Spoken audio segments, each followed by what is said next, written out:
We back. Come on in.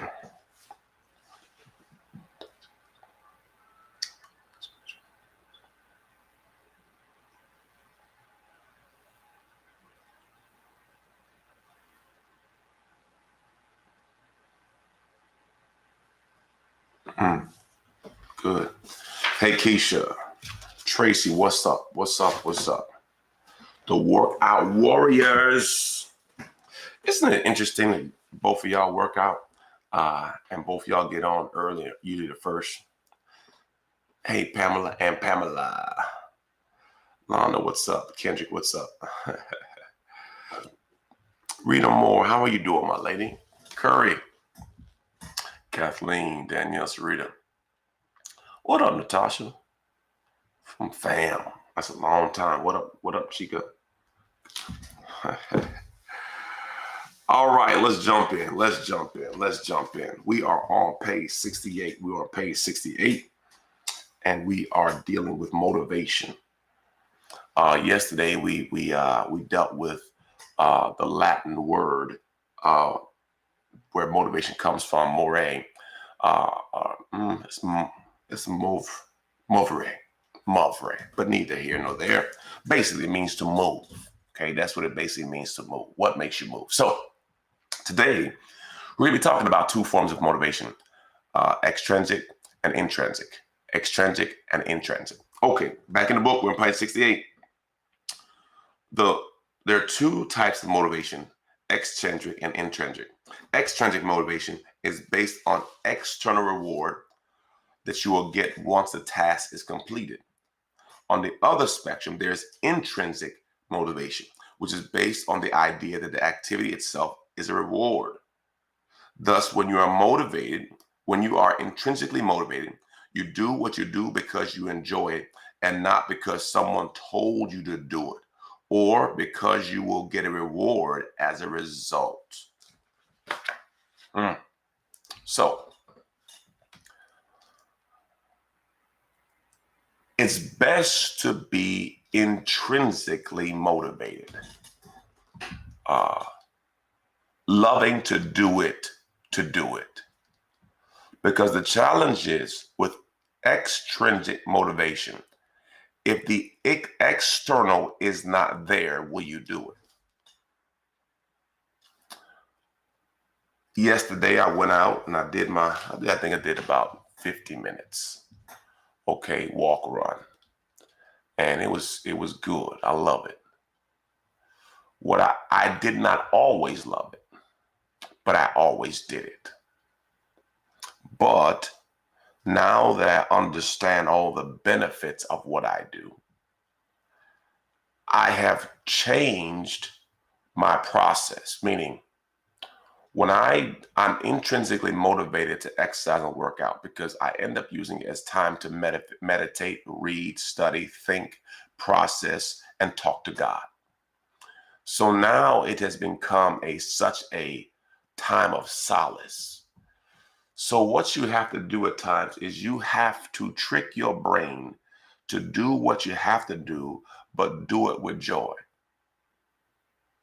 Do what you have to do, but you have to get your mind in place to understand all the benefits of it. But if you enjoy it on the way, you're more likely to do it. All right. Steve Jobs was well known in the technology world.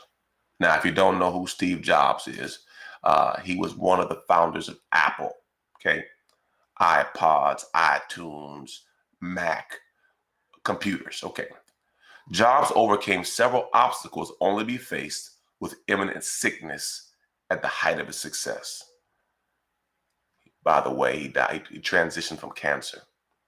Threatened by the thought of being replaced, Jobs became intrinsically motivated to get better and to do something he loved, design. This time, Jobs wasn't designing a new iPhone. Rather, he designed a boat. I didn't think I would be alive when it got done, but that made me so sad. And I decided that working on the design was fun to do. And maybe I have a shot of being alive when it's done. If I stop work on the boat, then I make it alive for then I may make it alive for another 2 years. I'm sorry, y'all. I would really be pissed. So I've kept going. By the way, he never saw the book. He never saw the boat. He saw it in his spiritual eye, but he never saw it manifest. But that intrinsic motivation kept him going. What intrinsic motivation do you need to create to keep you going? What is it for you?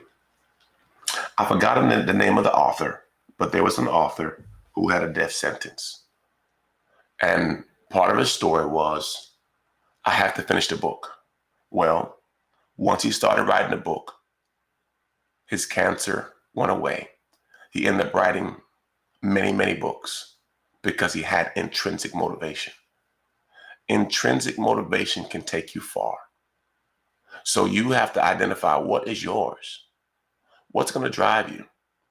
On yesterday, I texted my wife our next 5 projects. I think it's 5 or 6. I said, these are the next 5 or 6 things that we have to get done. And we are going to push ourselves to get these done. I have goals, and it's not your business, but I have goals and things that I want to have in place at a certain age. So for that to manifest, we got to do some things right now. And you have to identify, write down, process some things to push you.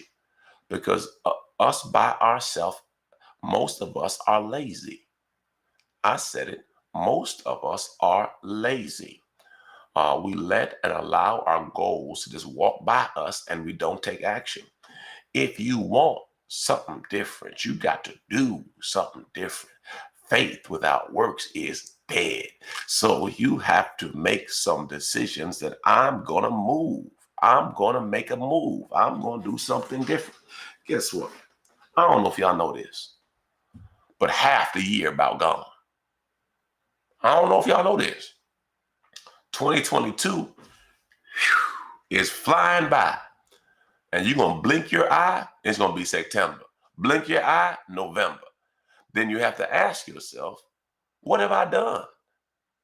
So the question is my motivation enough to make me move? Is my motivation enough to make me change? I'm going to get real with y'all.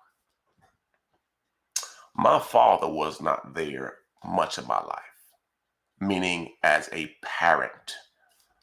Okay.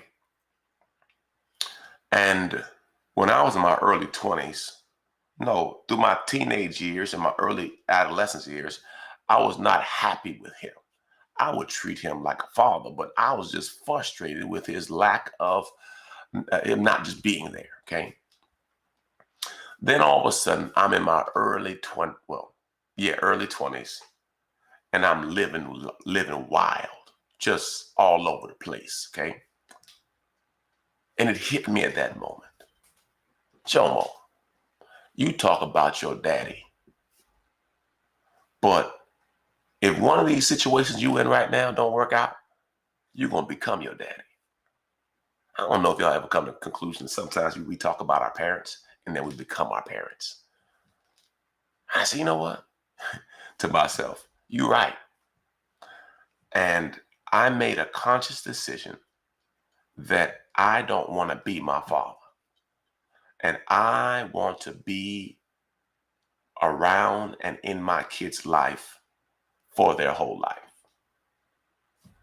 And when that switch went on, I became a different person.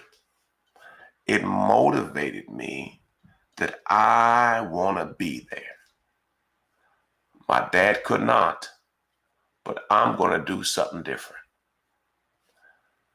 Our lives are the culmination of our decisions. And we have to find the motivation to do the things we often don't want to do. motivation to be parents, motivation to be a husband, motivation to be a wife, motivation to get up and go to work today, motivation to go exercise, motivation to not eat what you're not supposed to eat, motivation to drink more water. Listen, motivation is not going to stop. So we have to find the things that's going to keep us on the path. Okay. Hallelujah. So Jobs identified that having something big enough would motivate him. So what's your thing? What's the thing that's big enough to keep you motivated? Write it down. Now let me help you with this.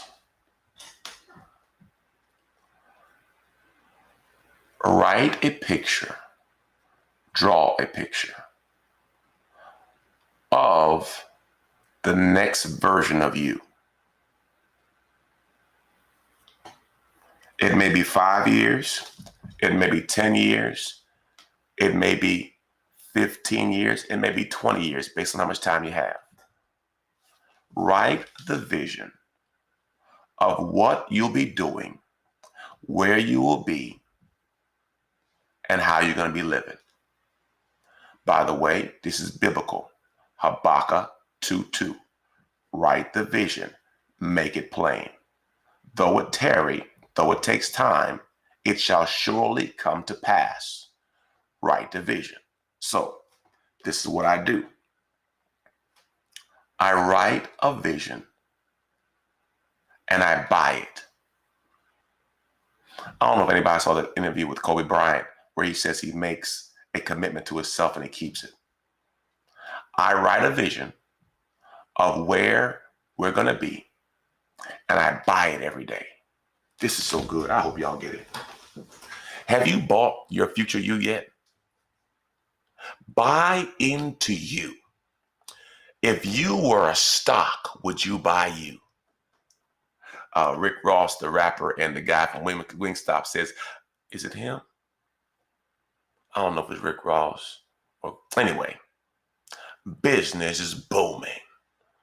No, is that a boxer? I forgot the person who said it. My point to you is, have you believed in you? So guess what? So when I read my future self, I buy it and then I do it. Because see, if I don't do it right now, I haven't bought it. You have to buy your next season. I believe in the next version of Jomo.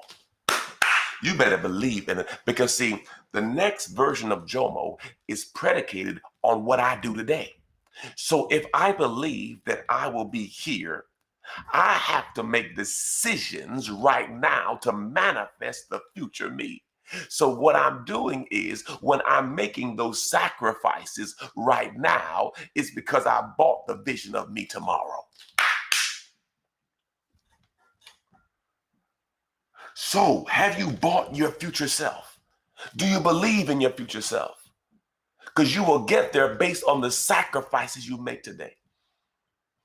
We're going to have a place on the water somewhere. Y'all know I love the beach.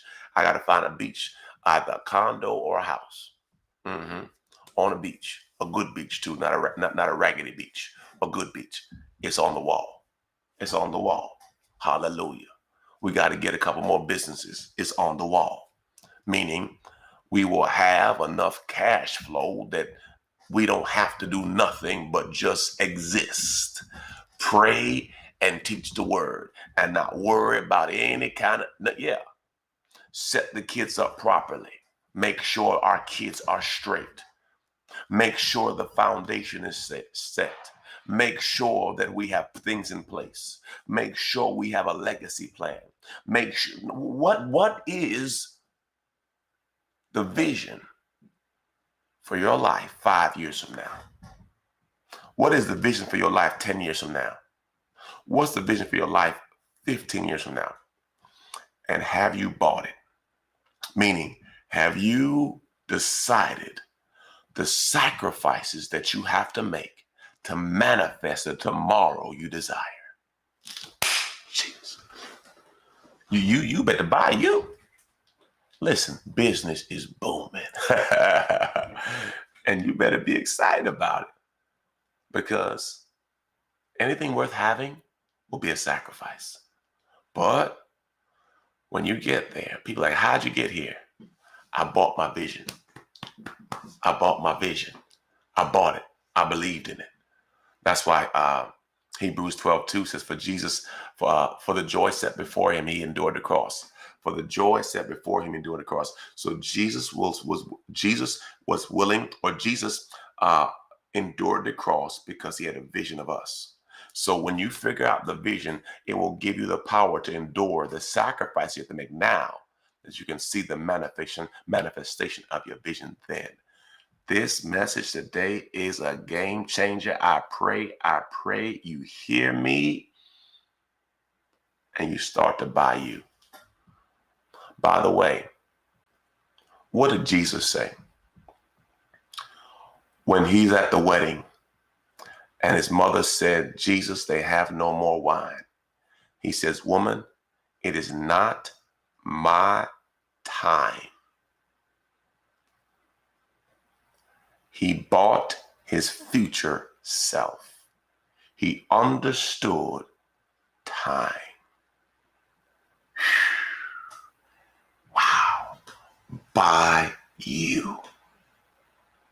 Be sold out on you. That will give you the motivation for the now. When you buy the future version of you, it will motivate you for the now. What is your future like?